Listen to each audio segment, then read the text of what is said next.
마가복음 5장 25, 28절 말씀입니다.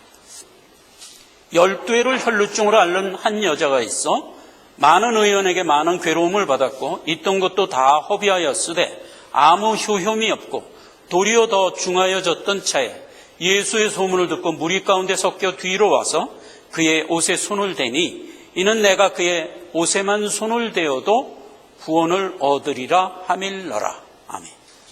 혈루증 여인 그 두 번째 시간으로 은혜를 받고자 합니다.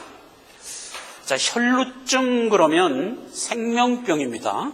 내 안에서 피가 자꾸 머물질 못하고 빠져나간다. 말하자면 영생을 소원하는 영생병이다. 지난 시간에는 이러한 혈루증을 고칠 수 있는 방법은 인간에게 전혀 없다 하는 부분을 우리가 살펴봤어요. 레위기 15장의 혈루증 여인의 치료 방법을 우리가 들어가서 그 부분을 분명하게 확인해 보았습니다. 그렇죠? 어느 날 느닷없이 지혈이 되면 이렇게 출발하는 거지 지혈 방법을 우리가 찾을 수는 없었다 하는 것을 이제 지난 시간에 집중적으로 살펴보았고, 그것은 신약에도 일관되게 우리에게 주시는 말씀이었다. 요한복음 1장 12절 같은 경우에 영접하는 자, 그의 이름을 믿는 자는 하나님의 자녀가 되는 권세를 줬다. 즉 지혈되는 은혜를 주었는데 그것이 너희에게서 나온 것이 아니라 하나님께로서 나온 것이다. 이렇게 확증시켜 줌으로써 신구약 공의 지혈 방법은 하나님이 주시는 은혜다 하는 것을 이제 살펴봤습니다. 자, 오늘은 그렇다면 이 혈루증 여인이 어찌하든 지혈 방법을 찾기 위하여 노력하던 그 내용에 대하여 살펴보려고 합니다.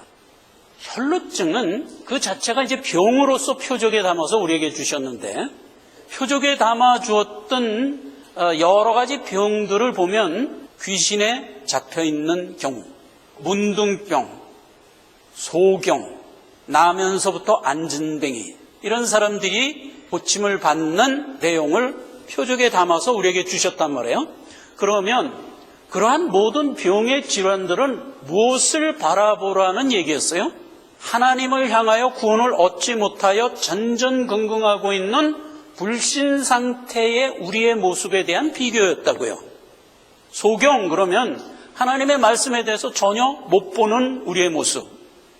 문둥병, 그러면 항상 세상 것에만 심취되어 더럽게 사는 우리, 이런 식이란 말이에요.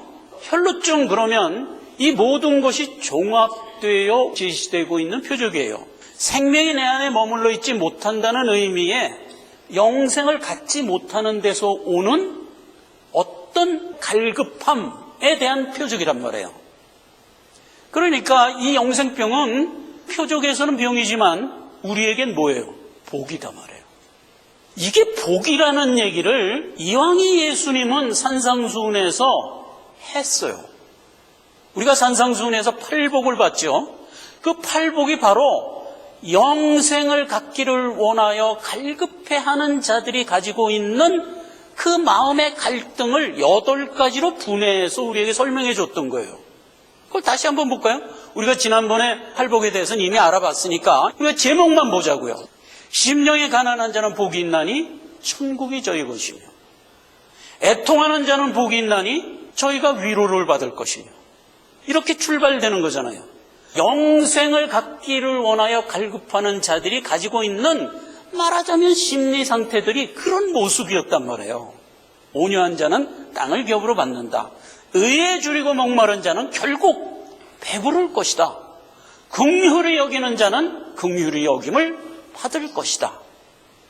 마음이 청결한 자, 즉 두 마음을 품지 않고 한결같이 지혈 방법을 찾아 애쓰는 자에게는 뭐예요? 결국 하나님을 볼 것이다.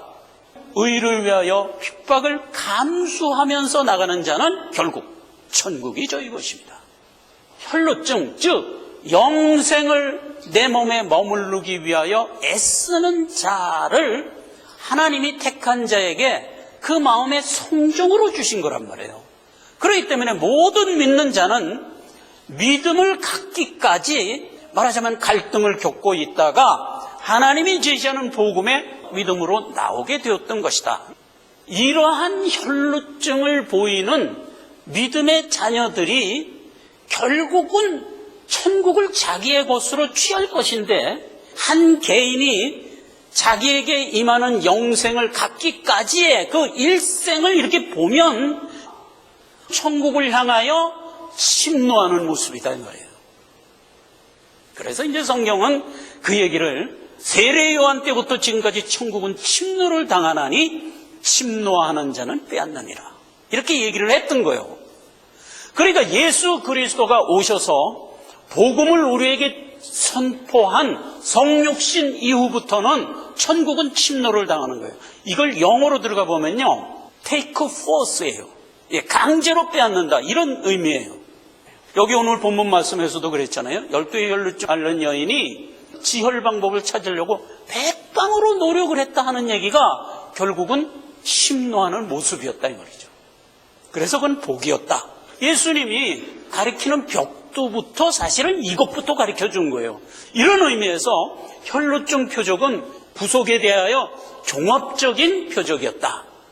성경에 나오는 인물 중에는 이 혈루증 증세를 가진 인물들을 부각하여 일생에 담아서 보여준 인물들이 많이 있는데, 대표적인 인물이 야곱이에요.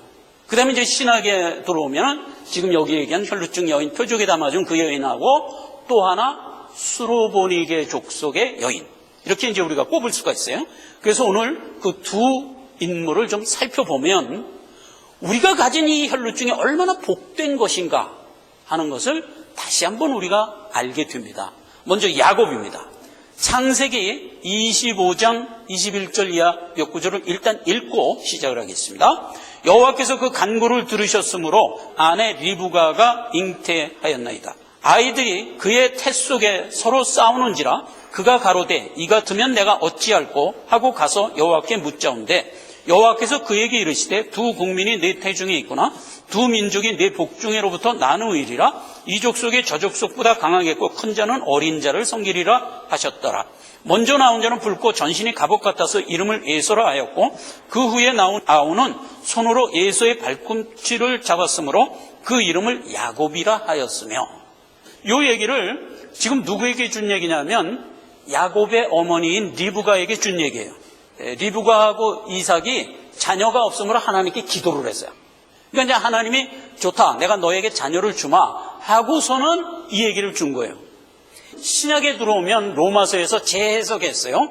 로마서 9장 11절, 그 자식들이 아직 나지도 아니고 무슨 선이나 악을 행하지 아니한 때에 택하심을 따라 되는 하나님의 뜻이 행위로 말미암지 않고 오직 부르시는 이에게로 말미암아 서게 하려 하사 리브가에게 이르시되 큰 자가 어린 자를 섬기리라 하셨나니 기록된 바 내가 야곱은 사랑하고 에서는 미워하였다 함과 같으니라. 자 보세요, 쌍둥이가 났는데 하나님이 야곱은 사랑하고 큰 자 에서는 미워했대. 로마서에서 무슨 얘기예요? 이들이 아직 어머니 뱃속에 있을 때 무슨 선이나 의나 죄를 범하기도 전이에요. 그럴 때 하나님이 택했다고요. 그래서 하나님의 택함에는 무조건적인 거예요. 그래서 이제 구원의 5대 교리 중에서 두 번째 교리가 바로 이건데, unconditional election이라고요. 하나님이 우리를 택한 것은 무조건이라고요. 여러분, 우리가 자녀를 낳을 때도 어떤 조건 갖고 자녀 낳지 않잖아요. 그냥 낳는 거잖아요. 하나님도 마찬가지란 말이죠. 자기의 후사를 태어나게 할 때는 아무 조건이 없이 그냥 낳는 거예요. 그러면 야곱은 택하여 태어나게 했다면 그 옆에 따라 나온 에서는 누구냐? 그건 다음 주 시간에 우리가 살펴볼 거예요. 어쨌거나 하나님이 야곱을 택하여 하나님이 선택하는 거예요. 그러니까 거기에는 이의를 달 게 없는 거예요. 이걸 갖고 왈가왈부하면 안 된다고 성경은 딱 전제를 하고 출발하는 겁니다. 그렇게 이제 야곱이 태어납니다. 그런데 야곱이 어떤 모습으로 태어나요? 차자의 모습으로 태어나요. 즉 혈루증을 가진 여인과 같이 태어나는 거예요. 뭐예요? 이스라엘에서 장자가 유업을 잇도록 돼 있죠. 근데 차자는 못 잇는 거예요. 야곱이 구원을 얻지 못하는 입장의 신분으로 태어나는 거예요. 그래서 야곱은 태어나면서부터 하나님의 택함으로 구원을 받은 상태에서 태어나지만 환경 설정은 어떻게 태어나요? 혈루증으로 태어나는 거예요. 사자의 모습으로 이삭의 축복을 받을 수 없는 신분으로 태어나는 거예요. 이것은 이제 모형이기 때문에 영생을 얻지 못할 모습으로 태어나는 거예요. 야곱이야말로 영생병에 걸린 채 태어나는 겁니다. 그래서 야곱은요, 장자가 되려고 평생 애쓰고 노력하면서 결국은 장자권을 획득하고야 마는 자로 성경에서 인물이 그려져 있어요. 그래서요, 여러분, 야곱을 설교하는 많은 설교 제목에서 야곱이 가지고 있는 야비함, 야곱이 거짓말쟁이고 사기치고 야비해요. 그 야비함을 말하자면 설교 제목으로 들어서 우리는 이러면 안 된다 하는 식으로 하는 설교는 무조건 버리세요. 저는 많은 그런 설교를 들어요. 믿음의 초창기서부터 그러한 설교를 많이 들었어요. 야곱처럼 살면 안 되지, 정직하게 살아야지, 이쪽으로만 자꾸 은혜를 받으려고 애썼는데 성경을 알면 알수록 야곱은 그런 의도에서 야곱을 그린 게 아니에요. 야곱은 두 가지, 말하자면 인간적으로 생각하면 사기에 해당하는 일을 해요. 첫째, 형의 장자권을 빼앗는 일을 해요. 어떻게 빼앗느냐? 성경에 보면 이렇게 돼 있어요. 형은 사냥을 좋아해. 사냥을 갔다가 집에 돌아올 때쯤은 시장하지. 그렇잖아요. 산과 들로 막 뛰어다니고서 이제 저녁이 돼서 집에 들어오면 얼마나 시장하겠어요. 그래서 이제 헉헉 배가 고파갖고 집에 가서 빨리 밥 먹어야지 하고 이제 오고 있는 상황에서 야곱이 구수한 팥죽을 끓여갖고 그 앞에서 알짱알짱거리는 거야. 그러면 이제 에서가 이제 사냥을 해갖고 막 허겁허겁 돌아오는데 구수한 팥죽 냄새가 나거든. 에서가 당연히 야야 동생아 그 팥죽 한 그릇 나 좀 먹자 이런단 말이야. 그러면 뭐 아이고 형 와서 먹어 이렇게 이제 줄 문제지, 형제간이니까. 형 팥죽 먹고 싶어? 그러면 형 장자권 나한테 줄래? 농담처럼 팅 던지는 거야. 그럼 에서가 그때 무슨 말을 하냐? 성경에 있는 기록입니다. 야, 지금 배고파 죽겠는데 장자가 다 뭐냐? 장자권이 뭐 너 다 갖고 팥죽부터 다오. 그러고 먹고 마시며 들어갔더라 이거예요. 성경은 그걸 기록하면서 말미에 뭐라고 기록하냐면, 그때 에서는 자기가 가지고 있는 장자권을 경홀히 여김이었더라, 이렇게 지적을 하고 있어요. 여러분, 우리가 장자권을 가졌다는 것은 그 자체가 축복이에요. 하나님의 택함을 받았다는 건 그 자체가 축복인데, 하나님의 택함을 받은 것을 경홀히 여기면 안 돼요. 그걸 경홀히 여기면 안 돼요. 그럼 에서 같은 거예요. 에서는 절대로 구원받은 자가 아닌 거예요. 이제 다음 시간에 알아볼 거지만, 야곱처럼 비록 구원받지 못한 환경 가운데 떨어졌을지라도 야곱은 어때요? 어찌하든 그 장자권을 가지려고 이렇게 애를 쓰는데, 기왕의 장자권을 가지고 있는 자가 그 장자권을 경홀히 여긴다면 그가 과연 구원 얻은 자냐 이 말이에요. 아니에요. 구원 얻은 자, 하나님의 택한 자라면 반드시 장자권을 가장 귀한 보물로 여길 수밖에 없도록 되어 있어요. 그걸 이 시간에 다시 한번 확인하고 하나님께 감사하시기를 바란다 이겁니다. 자, 그렇게 해서 장자권을 사실상 그때 공식적으로 빼앗고야 말죠. 그 다음에 자기 아버지 이삭이 이제 목숨을 다하여 죽을 때가 됐어요. 되니까 이제 축복을 받아야 돼. 옛날에는 이제 아버지의 축복을 받아야 그 유업이 그대로 오는 건데. 그래갖고 이제 에서 보고 이제 이삭이 얘기합니다. 큰아들아, 내가 이제 죽을 때가 거의 다 됐다. 그래서 너한테 축복을 하려고 그러니까 사냥을 해갖고 요리를 해갖고 들어와라. 그럼 내가 그걸 먹고 너한테 축복해 줄게. 이렇게 얘기를 했단 말이에요. 그 얘기를 누가 들었나? 어머니 리브가는 알아요. 왜 알지? 잉태했을 때 하나님이 알려줬잖아요. 내가 작은 애를 택했다 이렇게 분명히 얘기해 줬잖아요. 그때 리브가가 그 얘기를 듣고 마음에 담아 두었더라, 이렇게 성경에 기록되어 있잖아요. 이삭의 축복은 야곱이 받아야 될 거를 리브가는 알지. 그러니까 이제 야곱한테 지시를 하는 겁니다. 야, 형 옷 입고 아버지한테 들어가라. 나는 맨질맨질하고 털이 없는데 어떻게 합니까? 그러니까 그러면 염소 가죽을 이렇게 목하고 팔에다 이렇게 씌워갖고 들어가라. 이랬단 말이에요. 그래서 이제 어머니가 만들어 놓은 염소 요리를 들고 이제 쪼박쪼박 아버지한테 들어갔단 말이에요. 뚝 들어가니까 아버지가 너 누구냐? 저 예수입니다. 벌써 사냥을 했냐? 예, 하나님이 은혜를 줘서 빨리 사냥을 하게 했습니다. 그럼 축복을 해야지. 일로 와라. 근데 어떻게 음성이 야곱 음성이냐? 그렇게 되는 게 이제 가슴이 철렁하지.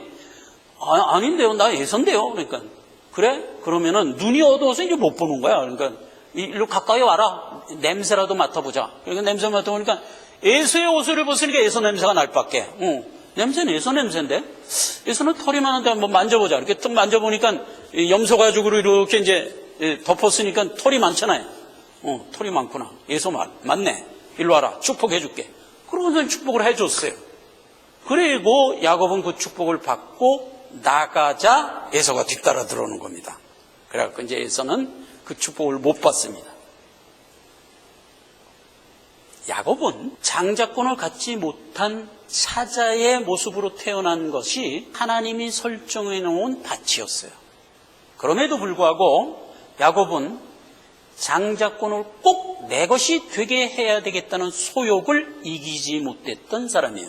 즉 혈루증 여인이 백방으로 의원을 찾아다니면서 치열을 하려고 노력했던 것과 동일한 인물이었어요. 결국 이 야곱은 하나님이 설정해 놓은 그 여러 가지 장애를 끊고 꺾고 이기고, 그렇죠? 결국 장자권을 취득하고야 말았어요. 그래서 야곱이 형 에서의 위협을 피해 하란으로 도망가죠. 하란으로 도망가서 거기서 하나님의 축복으로 아내 얻고 11 자녀 얻고 성공해서 돌아옵니다. 그 성공해서 돌아오는 장면을 확인해 봅시다. 창세기 35장 9절 이하입니다. 야곱이 밧단 아람에서 돌아오매, 이 밧단 아람이 하란의 지명 이름입니다. 하나님이 다시 야곱에게 나타나사 그에게 복을 주시고 그에게 이르시되 내 이름이 야곱이다마는 내 이름을 다시는 야곱이라 부르지 않겠고 그가 그의 이름을 이스라엘이라 부르시고 그에게 이르시되 나는 전능한 하나님이니라 생육하고 번성하라 많은 국민이 내게서 나고 왕들이 내 허리에서 나오리라 해갖고 지혈되어 하나님의 영생을 얻은 모든 믿는 자의 조상이 되는 겁니다.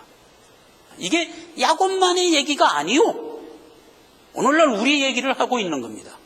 이 땅에 죄인의 모습으로 태어나지요. 그래서 우리는 사실상 눈에 보이는 세상이 다인 줄 알고 세상 교훈 속에서 사실상 살아갑니다. 그래서 우리는 가만 놔두면 당연히 세상에 속한 세상의 사람이 될 수밖에 없는 환경 가운데 태어나게 합니다. 그러나 우리는 세상에 심취되지 아니하고 결국은 구원을 쟁취한 자들이에요. 우리야말로 생을 되돌아보면 야곱과 같은 인생을 산 자예요. 이걸 성경은 뭐라고 얘기해요? 믿음. 자, 여러분, 우리가 지난 시간에도 살펴봤듯이 우리를 구원한 것은 하나님의 은혜로 하나님의 주권으로 된 것이라고 누누이 얘기했어요. 그러나 하나님은 이 일을 어떤 플로우 속에서 행하나요? 우리의 결단과 믿음이라는 어떤 행위의 결과로서 우리가 구원을 얻는 것으로 그려주고 있어요. 하나님은 왜 꼭 이래야만 하느냐 이거예요. 혈루증 여인도 이렇게 되는 게 훨씬 성경적이에요. 지혈을 해야지 하고 백방으로 의인을 찾았는데 다 소용이 없었어. 그게 널브러져 있는데 소문을 들은 거야. 예수에 가면 낫는다 하더라 하고서 이제 묵상을 하고 있는데 뚝! 지혈이 된 거야. 느낀 거야. 야, 이게 정말이었구나. 예수한테 가자. 그래갖고 예수한테 가서 예수와 한 몸이 되었다. 이렇게 되면 구원은 하나님의 절대 주권으로 너에게 주어진 거야 라고 주장하는 주장을 훨씬 더 강하게 우리가 가질 수 있잖아요. 손을 갖고 예수의 등 뒤에 와서 옷가에 손을 대니까 그 순간에 맞춰서 내 혈루증이 지혈되는 것을 느끼게 하여 구원이 임한 것처럼 왜 만드냐 이거예요. 그렇게 만들어 놓고 뒤에 해설로 그러나 그것만 네 결단으로 된 게 아니고 하나님의 은혜로 된 거야 하고 왜 해설을 덧붙이냐 이거예요. 왜? 그럴 필요가 없잖아요. 처음부터 그렇게 일을 엮고 가지. 그럼 해설할 필요도 없잖아요. 그냥 우리가 알 거 아니에요.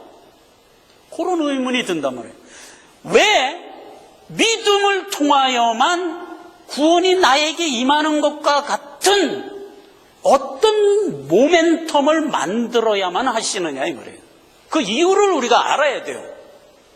그 이유를 알면 더 큰 하나님의 은혜가 얼마나 컸던가를 우리가 증폭하여 깨닫게 돼요. 그러려고 하나님이 그렇게 한다라고 결론부터 얘기하고 들어가는 겁니다. 지금 수로보니게 여인의 예를 들어보면 이게 극대화되어 있어요. 마가복음 7장에 있는 얘기부터 들었겠습니다. 예수께서 일어나서 거기를 떠나 두로 지경으로 가서 한 집에 들어가 아무도 모르게 하려 하나 숨길 수 없더라.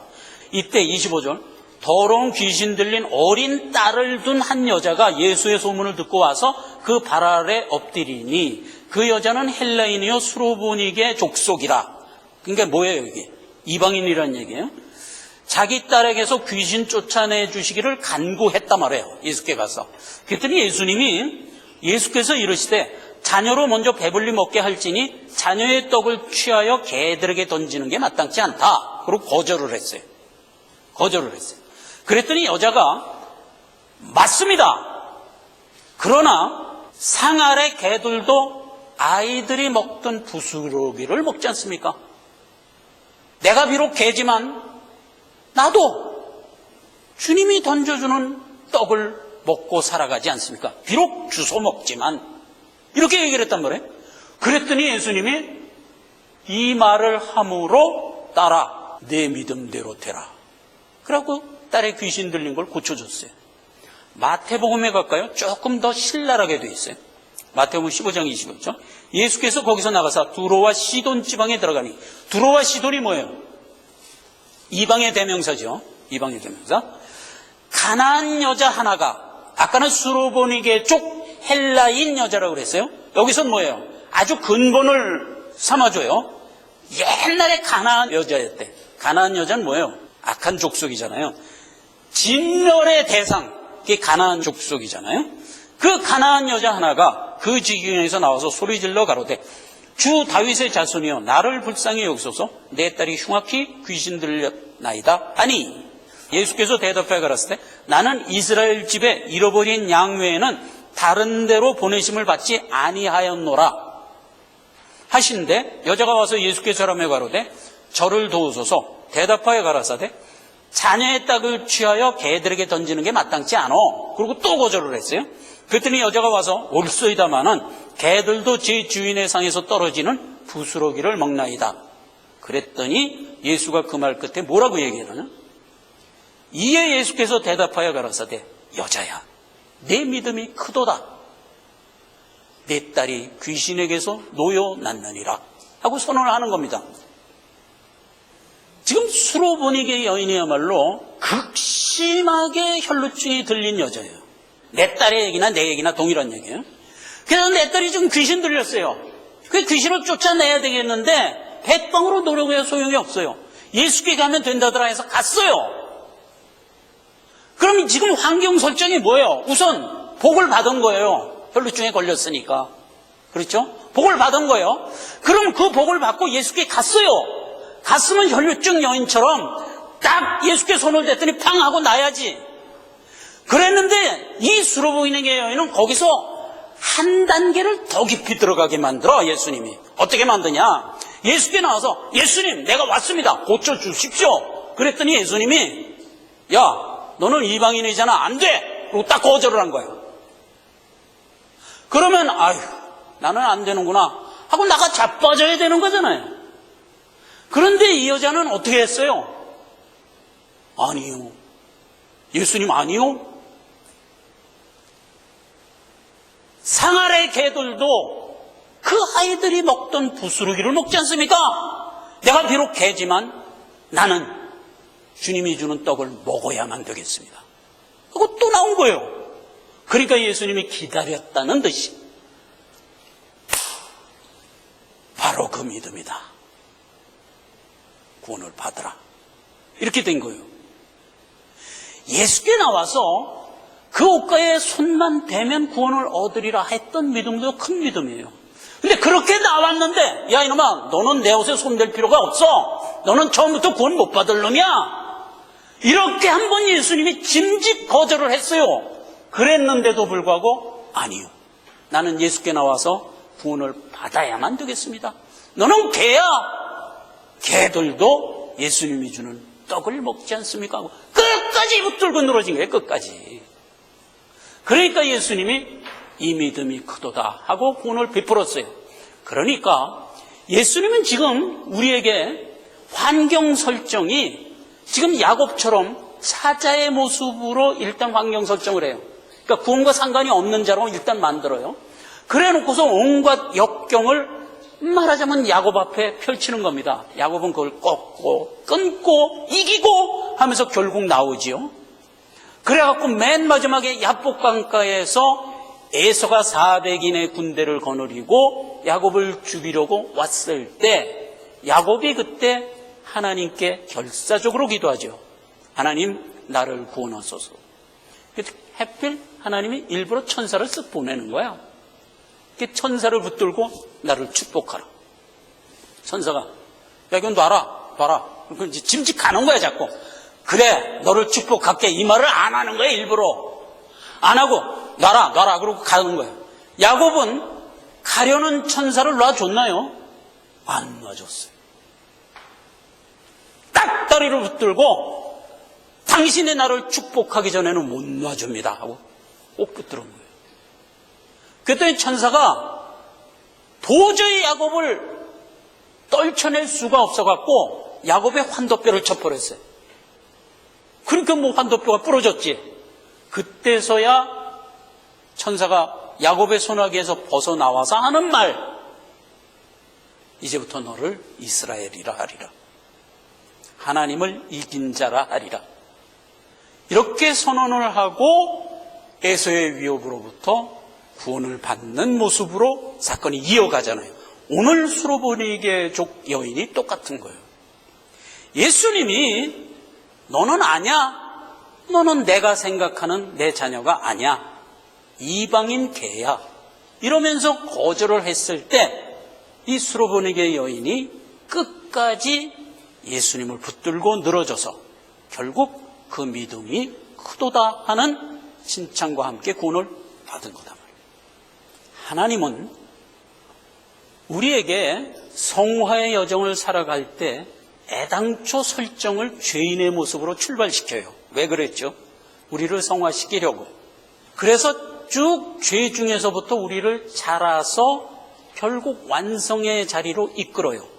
그때 각 사람에게 베푸는 그 여러 가지 환경 설정은 어려운 관문, 쉬운 관문, 도저히 뚫을 수 없을 만한 벽, 이런 것들로 다 설치를 해놓는 거예요.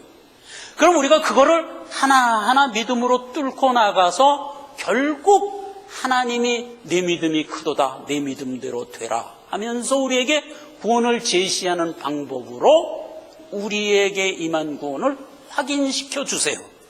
왜 그럴까?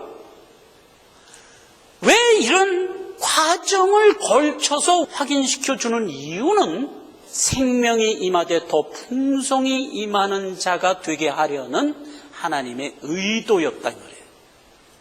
로마서 4장 16절. 그러므로 후사가 되는 이것이 은혜에 속하기 위하여 믿음으로 되나니에요. 후사로 완성되는 것은 하나님의 은혜예요. 그런데 이 하나님의 은혜를 내가 쩔쩔이 느끼고 깨닫게 하기 위하여 이 일은 믿음을 통하여 되는 것 같은 플로우 속에서 이루어지게 하신다고요. 그게 우리로 믿음으로 말미암아 구원을 쟁취하게 하신 이유예요. 그래서 성경은 믿음을 이렇게 정의합니다. 대저 하나님께로서 난 자마다 세상을 이기느니라. 세상을 이기면 이것이니 우리의 믿음이니라. 세상을 이겼다는 게 뭐예요? 하나님이 배설해 놓은 많은 세상의 죄된 것들을 꺾고 뚫고 이기고 결국 믿음의 골로 들어간 것을 의미하는 거예요. 그렇죠? 그렇게 믿음을 정의하는 거예요. 로마서 3장 22절 곧 예수 그리스도를 믿음으로 말미암아 모든 믿는 자에게 미치는 하나님의 의인이 차별이 없느니라. 모든 믿는 자는 다 이와 같은 성종으로 믿음의 골에 도착하는 거예요. 그렇게 함으로써 내가 확인하고 받은 이 모든 구원은 하나님의 은혜에 속한 것이다를 깨닫게 하려고 우리의 믿음은 필요한 것이다. 하나님이 은혜로 준 것이지만 그럼에도 불구하고 우리의 믿음의 훌로에 담아주신 이유다 말이에요. 기도하겠습니다.